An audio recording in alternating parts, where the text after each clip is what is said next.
Good morning ninth class.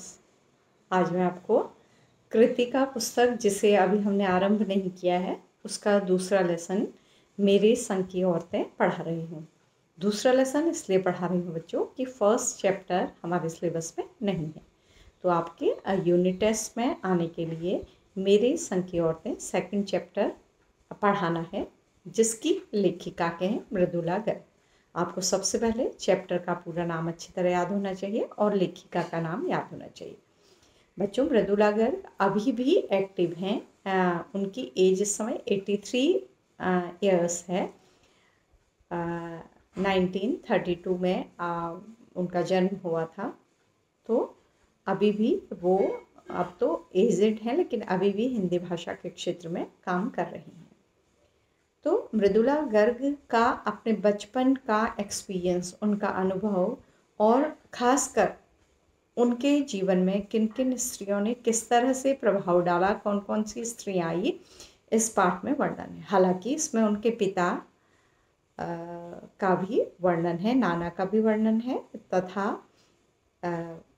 उनके भाई का भी वर्णन है, लेकिन बहुत कम अंशों में।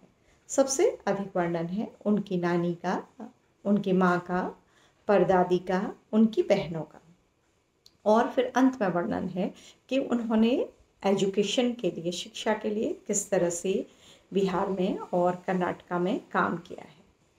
तो बच्चों, मेरे संग की औरतों से आपको स्पष्ट हो जाना चाहिए कि लेखिका मृदुला गर्ग के जीवन में उनके परिवार की किन स्त्रियों ने किस तरह से प्रभाव डाला। तो एक संस्मरण पर, याद पर आधारित गद्य पाठ है, ठीक है, जिसमें अपने परिवार की विभिन्न महिलाओं का वर्णन कर उनके व्यक्तित्व के बारे में बताया है। अपने घर के बारे में लेखिका ने बताया है कि उनके घर में वो 5 बहनें थीं और उनके 1 भाई थे, लेकिन उन्हें स्वतंत्रता थी जीने की, अनुशासन होते हुए भी। केवल स्वतंत्रता नहीं थी, उनके पिता बहुत ही अनुशासित थे, लेकिन उसके साथ उन्हें अपने व्यक्तित्व के विकास की आज़ादी थी।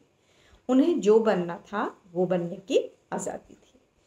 तो इस तरह से ये पाठ क्या है इसमें, ये मैंने बता दिया है।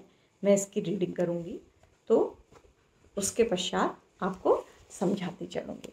तो बच्चों, सबसे पहली बात है, इस वीडियो में आप अपनी बुक को खोलकर इस वीडियो को देखेंगे और ध्यान देंगे, क्योंकि बिना बुक खोले आपको वीडियो समझ में नहीं आएगा। एक एक शब्द को मैं रीडिंग कर रही हूँ और आपको समझा रही हूँ जहाँ मुझे लगेगा कि समझाने लायक है। और ये एग्ज़ाम में कैसे आता है वो भी बता दूँ। कृतिका से 3 क्वेश्चन आते हैं, जिनमें से एक की चॉइस होती है, एक को छोड़ना होता है, 2 आपको करने होते हैं। तो 2 होते हैं 3-3 नंबर के, 3 + 3 6 मार्क्स के। तो कृतिका में कम चैप्टर हैं और मार्क्स 6 हैं, तो आपके लिए हर चैप्टर इम्पोर्टेंट है, क्योंकि आपके सिलेबस में 3 ही चैप्टर हैं और आपके 4 टर्म एग्ज़ाम के होते हैं। तो फाइनल टर्म में आपके तीनों चैप्टर आएंगे, ठीक है। तो इस तरह से मैं रीडिंग करते हुए आपको समझा रही हूँ। एक चीज़ का ध्यान रखिएगा, जो आपको इस समय समझ में नहीं आएगा उसको अंडरलाइन करके रख लीजिएगा। लाइव कक्षा में जब इस पाठ की बारी होगी तो जो समझ में नहीं आया होगा उसको मैं समझा दूँगी। मेरे संग की औरतें मृदुला गर्ग मेरी एक नानी थी। लेखिका आरंभ कर रही है पाठ को अपनी नानी की यादों से। जाहिर है, पर मैंने उन्हें कभी देखा नहीं, उन्होंने अपनी नानी को कभी देखा नहीं। मेरी माँ की शादी होने से पहले ही उनकी मृत्यु हो गई थी। तो कहती हैं, क्यों नहीं देखा था? क्योंकि जब उनकी माँ का विवाह हुआ था तो उससे पहले ही उनकी नानी की डेथ हो गई थी, वो मर गई थी, इसलिए लेखिका उनको देख नहीं पाई। शायद नानी से कहानी न सुन पाने के कारण बाद में हम 3 बहनों को खुद कहानियाँ कहनी पड़ी। तो हमारी नानी या दादी जिस तरह से कहानियाँ सुनाती है बच्चों को, तो लेखिका कहती हैं कि ऐसा अवसर उनके जीवन में कभी नहीं आए, लेकिन वो 3 बहनें थीं, तो 3 बहनें आपस में कहानी, किस्से कहकर नानी की कमी को क्या कर लिया करती थी, पूरा कर लिया करती थी। बच्चों, उन दिनों जब बड़े परिवार होते थे तो बड़े भाई बहन छोटे भाई बहनों के पालन पोषण में भी मदद करते थे, या कहानियाँ सुनाने में या पढ़ाने में भी मदद करते थे। नानी से कहानी भले ही न सुनी हो, नानी की कहानी ज़रूर सुनी है। तो नानी ने कहानी तो नहीं सुनाई, लेकिन नानी के बारे में तरह तरह के किस्से अवश्य सुने हैं। बहुत बाद में जाकर उसका असली मर्म समझ में आया, लेकिन बचपन में जो नानी के बारे में सुनते थे वो ठीक से समझ में नहीं आता था। लेकिन बाद में जब बड़े हुए तो धीरे धीरे वो बातें समझ में आने लगी, जब थोड़ा समझदार हुए। पहले इतना ही जाना था कि मेरी नानी पारंपरिक, अनपढ़, पर्दानशी औरत थी। तो नानी के बारे में जो सुना था तो लगता था कि वो परंपराओं पर चलने वाली, पर्दा करने वाली, पुराने ज़माने की औरत थी। पर्दानशी, पर्दा करने वाली, जिनके पति शादी के तुरंत बाद उन्हें छोड़कर बैरिस्ट्री पढ़ने विलायत चले गए थे। और उनके साथ हुआ क्या था, जैसे उनके नानी का विवाह हुआ था उसके पश्चात उनके पति वकालत करने के लिए विलायत चले गए थे। कैम्ब्रिज विश्वविद्यालय से डिग्री कल जब वे लौटे और विलायती रीति रिवाज के संग जिंदगी बसर करने लगे।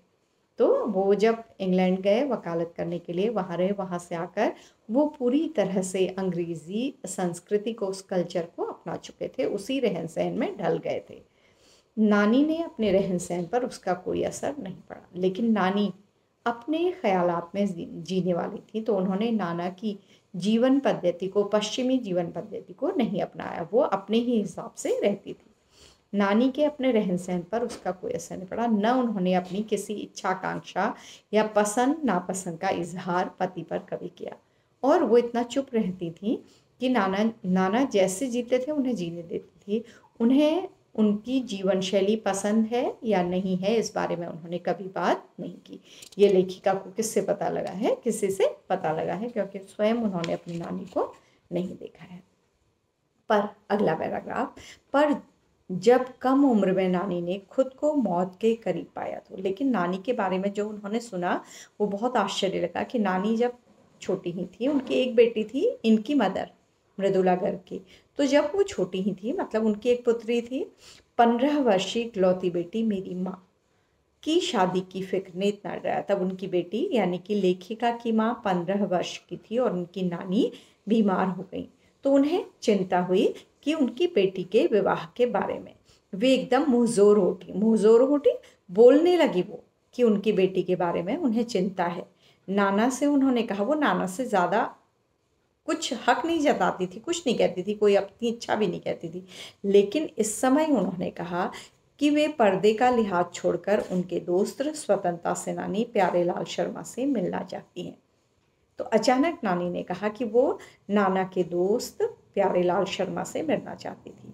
आज तक वो पर्दा करती थी, किसी से नहीं मिली थी, लेकिन जब उनको पता लगा मृत्यु करीब है तो उन्होंने उसको बुलाया। सब दंग हैरान रह गए, सब आश्चर्य में पड़ गए कि जिस पर्दानशी औरत ने पराए मर्द से क्या, खुद अपने मर्द से मुंह खुलकर बात नहीं की, आखिरी वक्त में अजनबी से क्या कहना चाह सकती हैं। तो सबको आश्चर्य हुआ कि जो महिला अपने पति से भी ज़्यादा बात नहीं करती थी, किसी से बात नहीं करती थी, आज उन्हें अचानक क्या हो गया, वो ऐसा क्या कहना चाहती हैं, क्या राज कहना चाहती हैं। पर नाना ने वक्त की कमी और मौके की नज़ाकत की लाज रखी, लेकिन नाना ने इस पर ध्यान नहीं दिया, क्योंकि आप प्रश्नों में नहीं उलझे। उनको लगा कि उनकी नानी के पास कम समय है, तो सवाल जवाब में वक्त बर्बाद करने के बजाय फ़ौरन जाकर दोस्त को ले बताए। वो जल्दी गए, अपने दोस्त को बुला लाए और बीवी के हुजूर में पेश कर दिया, और बीवी के सामने पेश कर दिया कि उन्हें जो कहना है वो कह सकती हैं, क्योंकि अगर सवाल जवाब करते तो शायद लेट हो जाती, देर हो जाती। अब जो नानी ने कहा वह और भी हैरत अंगेज था। लेखिका ने आपको बताया है ना कि बचपन में वो बस इतना ही जानती थी कि उनकी नानी पुराने ख्यालात की थी, लेकिन जब धीरे धीरे उनके बारे में जाना तो उन्हें बड़ा आश्चर्य हुआ। तो हैरत अंगेज था, आश्चर्यजनक था।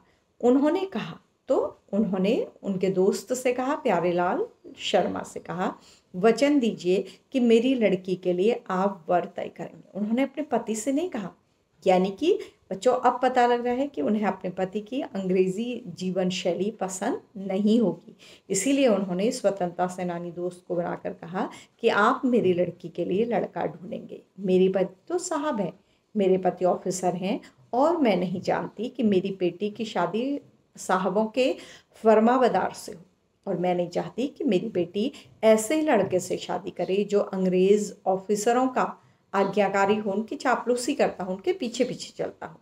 आप अपनी तरह आज़ादी का सिपाही ढूंढकर उसकी शादी करवा दीजिएगा।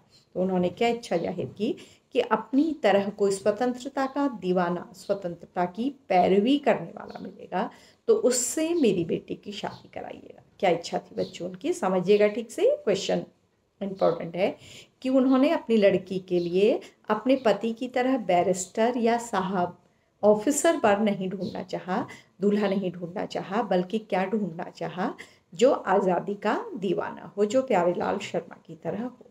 कौन कह सकता था कि अपनी आज़ादी से पूरी तरह बेखबर उस औरत के मन में देश की आज़ादी के लिए ऐसा जुनून होगा। तो मतलब ये बहुत आश्चर्य की बात थी कि जिस औरत ने अपनी आज़ादी का ही कभी उपभोग नहीं किया, वो घर से बाहर ही निकले, उनके मन में देश की आज़ादी का इतना जज्बा होगा, ये आश्चर्य की बात है। बाद में मेरी समझ में आया, दरअसल वे निजी जीवन में काफ़ी आज़ाद ख्याल की रही होंगी। बाद में मुझे लगा कि अपने जीवन में भी वो आज़ाद विचारों को अपनाने वाली रही होंगी, इसीलिए उन्होंने किसी के जीवन में दखल अंदाजी नहीं की। ठीक है, उन्होंने नाना की ज़िंदगी में कोई दखल नहीं दिया, न उसमें साझेदारी की, पर अपनी ज़िंदगी को अपने ढंग से जीती ज़रूर होंगी, लेकिन अपनी ज़िंदगी को अपने नज़रिए से, अपने विचारों के अनुसार उन्होंने जिया होगा, ये उनकी इस बात से क्लियर हो गया था। ठीक है, क्योंकि मरते मरते भी उन्होंने अपनी बेटी के लिए ऐसा लड़का ढूंढना चाहा जो भारत देश पर कुर्बान होना चाहता। पारंपरिक घरेलू उबाऊ और खामोश जिंदगी जीने में आज के हिसाब से क्रांतिकारी चाहे कुछ न रहा हो, दूसरे की तरह जीने के लिए मजबूर होने न होने में असली आज़ादी कुछ ज़्यादा ही थी। तो आज के हिसाब से चाहे क्रांतिकारी का, आज हम देखेंगे कि क्रांतिकारी व्यक्ति के पास कुछ भी नहीं होता है, उसके पास घर परिवार इस तरह की खुशियाँ नहीं होती हैं, लेकिन जीने की क्या होती है, आज़ादी होती है। ठीक है, खैर इस तरह मेरी माँ की शादी ऐसे पढ़े लिखे होनहार लड़के से हुई। तो लेखिका बताती हैं कि उनकी नानी की इच्छा के अनुसार उनकी माँ की शादी ऐसे लड़के से हुई जो आज़ादी के आंदोलन में हिस्सा लेने के लिए, और क्योंकि उन दिनों जो बच्चों आज़ादी के आंदोलन में हिस्सा लेता था तो अंग्रेजों से क्या करते थे, जेल में बंद कर देते, कारागार में बंद कर देते, तो उसकी पढ़ाई लिखाई रोजी रोजगार सब क्या हो जाता था, छूट जाता था। तो वो कई बार मतलब उन्होंने आंदोलन में हिस्सा लिया, तो आईसीएस के एग्ज़ाम में बैठने से रोक दिया गया था। तो आईसीएस तो पढ़ने में बहुत अच्छे रहे होंगे, लेकिन आईसीएस का एग्ज़ाम देने से उन्हें क्या कर दिया गया, रोक दिया गया। जिसकी जेब में पुश्तैनी पैसा ढेला एक नहीं था, मतलब माता पिता से भी उन्हें पुश्तैनी पैसा नहीं मिला था। माँ बेचारी अपनी माँ गांधी जी के सिद्धांतों के चक्कर में सादा जीवन जीने और ऊंचे ख्याल रखने पर मजबूर हुई, और उनकी माँ गांधी जी के सिद्धांतों में चलकर आदर्श जीवन, सिंपल जीवन जी रही थी, और उनके पास भी पैसा नहीं था।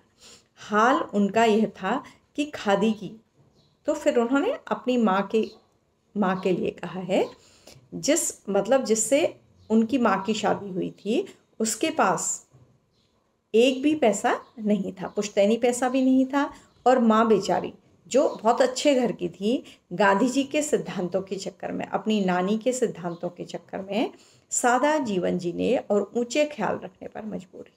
तो सादा जीवन अपना लिया उन्होंने, लेकिन उनके ख्यालात ऊंचे थे। हाल उनका यह था कि खादी की साड़ी, तो बहुत अच्छे घर में रही थी, लेकिन ससुराल में उन्हें खादी की मोटी साड़ी होती है बच्चों, वेट होता है उसका, तो खादी की साड़ी पहनती थी तो उनकी कमर चनका खा जाती थी, इतनी भारी होती थी कि उनकी कमर झुक जाती थी। वो बहुत नाजुक सी थी, बहुत अच्छे घर की थी, तो खादी की साड़ी उन्हें बहुत भारी लगती। अपनी माँ की बात कर रही हैं लेखिका, ध्यान दीजिएगा। रात रात भर जागकर वे उसे पहनने का अभ्यास करती। तो शादी के बाद वो रात रात जाकर उस साड़ी को पहनने का अभ्यास करती, जिससे दिन में शर्मिंदगी न उठानी पड़े, जिसके कारण उन्हें किसी के सामने शर्मिंदगी न उठानी पड़े। यानी कि लोग कहते कि लड़की इतनी बड़ी हो गई है, उसे साड़ी पहननी भी नहीं आती है। पहले से बच्चों जब लड़की ससुराल जाती थी तो उसे बात बात पर क्या किया जाता था, टोका जाता था। वे कुछ ऐसी नाजुक थी, मतलब बहुत नाजुक थी, बहुत नाजुक थी। उसकी सास यानी कि मेरी दादी ने कहा, मेरी दादी ने उनसे कहा हमारी बहू तो ऐसी है। तो उनके बारे में, मतलब मेरी माँ अच्छी फैमिली की थी, बहुत नाजुक थी, नाजुक मतलब जो बाहरी भरकम काम नहीं कर सकते। तो दादी उनके लिए कहती थी कि हमारी बहू तो ऐसी है कि धोई पोछी और छींके पर टांग दी, मतलब साफ सुथरी एक जगह पर बैठी हुई आराम करने वाली। गनीमत यह थी कि किसी ने उन्हें छींके पर से उतारने की पेशकश नहीं की। तो भला यह था हमारे परिवार में कि किसी व्यक्ति ने उनको किसी काम में ही नहीं लगा दिया। वो जैसी नाजुक थी, कोमल थी, उन्हें कोई काम नहीं आता था, तो परिवार ने उन पर इस तरह का बोझ भी नहीं डाला। तो किसी ने उनसे पेशकश नहीं की, किसी ने उनसे कोई काम करने की इच्छा जाहिर नहीं की। तो बच्चों, ये इतना ही मैं आज पढ़ा रही हूँ। इसको दोबारा पढ़िएगा, जो समझ में नहीं आएगा उसको अंडरलाइन करिएगा, क्योंकि ये अगर आप अच्छी तरह से पढ़ लेंगे, सुन लेंगे, तो आपको इसके क्वेश्चन आंसर वैसे ही याद हो जाएंगे। इसके क्वेश्चन आंसर भी बाद में भेजे जाएंगे, लेकिन फ़िलहाल मैं चाहती हूँ कि आप इसको पढ़कर ही पूरा अच्छी तरह से समझ लें। तो जो भी प्रॉब्लम होगी उसको रखिएगा, उसको हम लाइव क्लास में डिस्कस कर लेंगे। Thank you class, thank you 9th class.